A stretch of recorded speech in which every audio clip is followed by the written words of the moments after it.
ভেতরে ঢুকিয়েছি, সরফুল আমিন সাহেব বসে তাবিজ করতে, মেয়ে লোক টোক বসিয়া হুজুর হাতে একটা কলম নেছে আর এইরকম একটা কাগজে এইরকম 4 কোনা দাগ কেটেছে।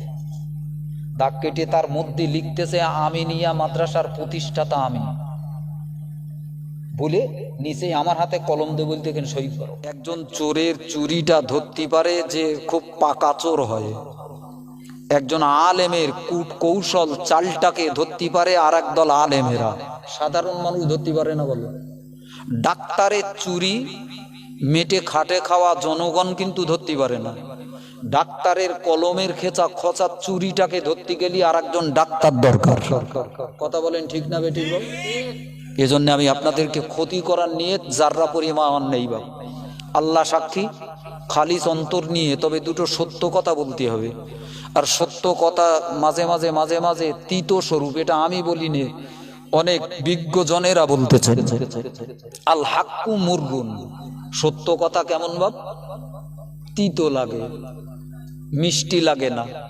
দুষ্টু লোকেরা মিথ্যেগুলোর গায়ে চিটে গুড় লাগিয়ে খুব মিহিন সুরে কেন্নে কেটে পায়টায় ধরিয়ে বাবারে গেছিরে বলে বলে, জানবেন এমাল দুষ্টু গরু।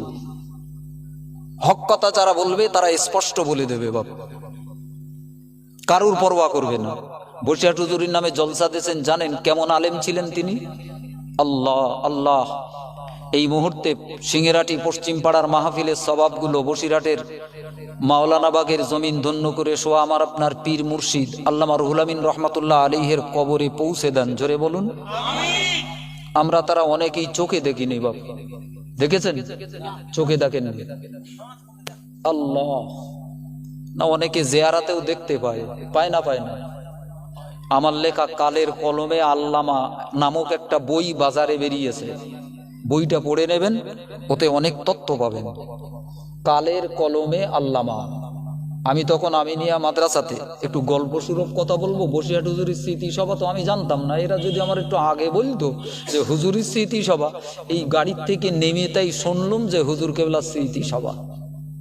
যাক, তো আমি তখন মাওলানাবাগে মাদ্রাসার ইমামতি করি, মসজিদে মাদ্রাসায় পড়াই হুজুর আর মসজিদে ইমামতি করি। হুজুররা আমার পিছনে নামাজ পড়িয়েছে, আমি ইসলে সব পরিচালনা করেছি 12 বছরের অধিক কাল।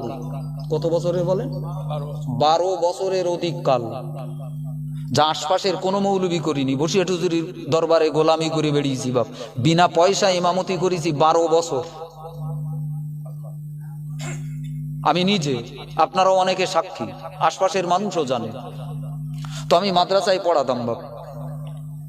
একদিন শুক্রবার গেছি, জুমা পড়াবো, ছেলে পিলে পড়াই। এখন গিয়ে দেখি ছেলেরা সব কাঁদো কাঁদো আমার ঘিরে ধরে যায়। কি হইয়েছে রে? বলে আমার দুপুরবেলা ভাত দেবে না, চাষিমা বলেছে ভাত হবে না। কেন, কি করেছিস তোরা? বলছে হুজুর আমরা ভাত আনতে যেয়ে দেখি ভাতের ঝুড়ির উপরে, খোদার কসম আল্লাহকে সাক্ষী রেখে কথা বলছি, বলো আমি ঝোল খাওয়া মৌলবি না, বলো, ছেলেরা বলতেছে ভাতের ঝুড়ির উপরে বিড়াল শুয়ে রইয়েছে। আমরা যাওয়ার পরে বিড়ালটাকে তাড়িয়ে সেই ভাত আমার গা থালা কেটে দিচ্ছে। হুজুর আমরা ওই ভাত খাতি চাইনি, তাই আমার গা বলেছে ভাত হবে না। তো মনটায় খুব ব্যথা লাগলো। বাচ্চা বাচ্চা বাপ মা ছেড়ে সব আমি নিয়ে ওই হুজুর কেবলার দরবারে, তখন মাদ্রাসাটা ভালো চলতো বাপ। তো মনটাই খুব খারাপ লাগলো। ভেতরে ঢুকিয়েছি, সরফুল আমিন সাহেব বসে তাবিজ করতে, মেয়ে লোক টোক বসিয়ে আমি পাশের কাছে যেয়ে বলছি হুজুর এই কচি কচি বাচ্চা কাচ্চা, তা এর গা নাকি বাড়িতে ভাত দেবে না বলেছে, দুপুরবেলা খাতা খাওয়া হবে না, তা আপনি একটু বলে দেন যাতে ওদের দুটো ভাত দেয়। তো আমারে একটু চোখ মোটা করে বলতেছে, আবে সাহেব ভাত ছড়ালি কাগের অভাব হবে না, ওর গা কত চুলকুনি জানো, ওর গা ভাত দিতে গেছে ভাত লেবে না। তো আমি তো জানি, আগে শুনে রেখেছি। আমি বলি হুজুর ওই ভাতের ঝুড়িতে নাকি বিড়াল বসছিল, সেই ভাত দিচ্ছিল, এই জন্যই ওরা নেয়নি। তা আপনি বলেন মেলা লোক তো থাকে আর এত লোকজন আসা যাওয়া করে, দুটো ভাত যেন ছেলে ফিলেদের দেয়, না খেয়ে থাকবে। আমার বললো ভাত হবে না। খোদার কসম আপনি শুনে নেবেন। তো খোদবা পড়তে যখন দাঁড়িয়েছি শুক্রবার, ঝরঝর ঝরঝর করে চোখ দিয়ে পানি পড়তেছে যে হুজুরির দরবারে ভাত কত লোক খেয়ে যাচ্ছে, আর বাপ মা ছেড়ে ছেলেগুলো কোরআন শরীফের জ্বালায় পড়ে গিয়েছে, তার গা ভাত জটবে না। আমার লেখা রয়েছে বইতে বলে এই ঘটনাটা, ভাত জুটবে না। তো কান্তি কান্তি খুতবা পড়িয়ে নামাজ শেষ করে বাড়ি আসবো, ওই রওজা পাকের সামনে ওখানে বসে রয়েছি, বসে ভাবছি যে আজকে হুজুর এখানে লাশটা এখানে কবর দেওয়া বলে হাজার হাজার মানুষ এখানে আসতেছে, এই দেখটাই কত টাকা এখানে দে যাচ্ছে, আর মাদ্রাসাটা ভালোভাবে চলে না। খোদার কসম এইগুলো শুধু মনে তোলপাড় হচ্ছে, মনটা খুব দুর্বল হয়ে গেছে, তোলপাড় হচ্ছে। বাড়ি যেয়ে দুদুকান খেয়ে শুধু শুইছি, এক গাল খেয়ে শুধু শুইছি, দুপুরবেলার শোয়া, একটুখানি শুইছি, চোখটা জড়িয়েই গেছে। দেখি বসিয়া হুজুর হাতে একটা কলম নেছে, আর এইরকম একটা কাগজে এইরকম 4 কোনা দাগ কেটেছে, দাগ কেটে তার মধ্যে লিখতেছে আমিনিয়া মাদ্রাসার প্রতিষ্ঠাতা আমি বলে, নিচে আমার হাতে কলম দে বলতে এখানে সই করো। কাইম সাহেবের কাছে গোপনে শুনে দেখবেন, এই স্বপ্নের অর্থটা জানার জন্য কম আলেমদের কাছে দৌড়াইনি আমি। তো আমার হাতে কলম দিয়েছে, আমি সই করতেছি, আমি সই করতেছি।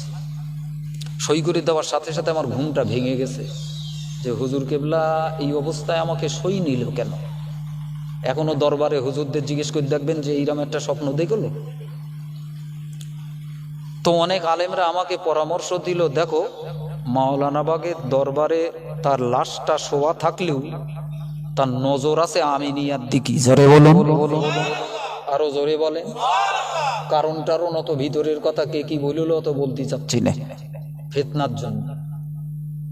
তো আমি শুধু বলছি এসব ওলি আল্লাহরা মরা না বাপ, চাক্ষুষ প্রমাণ তারই স্মরণে তারই মহাব্বাতে আজকের এ সুন্দর সবরেসানির মাহফিল।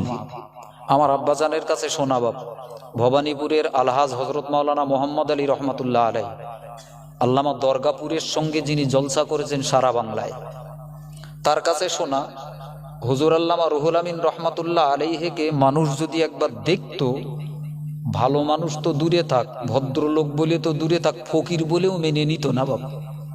কেন? হুজুর ছিলেন একটু কালো চেহারার, আর অত পাট পরিষ্কার ছিল না বাবা, অত সাজানো গোছানো ছিল না, একেবারেই দরবেশ প্রকৃতির, দুনিয়া তালাক দেওয়া মানুষ। তা সত্যিই তাই, দুনিয়ার সঙ্গে যেন কোনো লোভ নেই, কোনো সম্পর্কই নেই। আজকে যেমন আমরা মৌলবী হলেও বা টাকা খুঁজে বেড়াচ্ছি, হুজুর ছিলেন একেবারেই ফকির গোছের লোক। একটা জামা গায়ে দিয়েছে, কোথাও ছিঁড়ে রইয়েছে, টুপিটা সেইরাম জ্যোতির, কতদিন কাঁচা হয় না, সাদা টুপি, ঘাম লেগে আর মাথার তেল টেল লেগে অর্ধেকটা সব কালো হয়ে গে।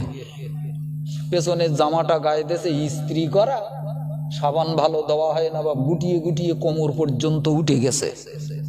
কিন্তু আল্লাহ ফকির সম মানুষটার ভিতরে যে কি জাহিরি আর বাতিনি এলেম দান করেছিলেন বাবা। আমি খুব খুশি, বাংলার বহু জায়গায় হয়তো হুজুর কেবলাকে ভুলে গেল, আশপাশে গবিলা সিংহেরাটির মানুষ আল্লামা রুহুল আমিন রহমাতুল্লাহ আলাইহির অবদানটাকে যে স্মরণ রেখেছে, এটা অত্যন্ত আল্লাহর বড় নেয়ামত। জোরে বলুন, আরো জোরে বলুন। আল্লাহ আপনাদের মাহফিলটাকে কবুল করেন, জোরে বলেন আল্লাহুম্মা আমিন। বাবা, যে ঘরে মাল থাকে চোর সেই ঘরে যায় না, ফাঁকা বেড়া যার ঘন্নি দরজানি সেখানে লাগে। যে ঘরে মাল থাকে না, হুজুর আল্লামাকে মালওয়ালা ঘরের মানুষ বানিয়েছিলেন বলেই হুজুরের নামে আজ একদল চোর চুরি করে ঘুরে বেড়াচ্ছে। চোর লেগেছে পীরির ঘরে, লাগে না লাগে না মাঝে মাঝে। বড় পীর সাহেবের ঘরেও চোর ঢুকলো না ঢুকিনি বাপ। অতএব মন ঠান্ডা করে জলসায় বসেন, লম্বা সময় বক্তি পারবো না বাপ। আমার পরপরই বাংলার বিখ্যাত আলেম ওয়াইজিন মুফতি রজব আলী সাহেব আছেন, তিনি বোধহয় 10:30টার ভিতরেই আপনাদের দিকে ঢুকবেন।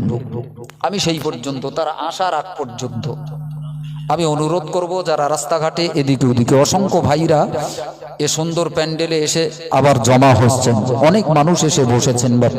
আল্লাহ আজকের মাহফিলটাকে কবুল করেন, জোরে বলেন আল্লাহুম্মা আমিন। আর একটু প্রাণ খুলে বলেন আল্লাহুম্মা আমিন। হুজুর কেবলা আর আল্লামা হুজুর কেবলা রুহানি দোয়া আল্লাহ যেন আমাদের নসিব করেন, জোরে বলেন আল্লাহুম্মা আমিন। আর একটু জোরে বলেন আল্লাহুম্মা আমিন।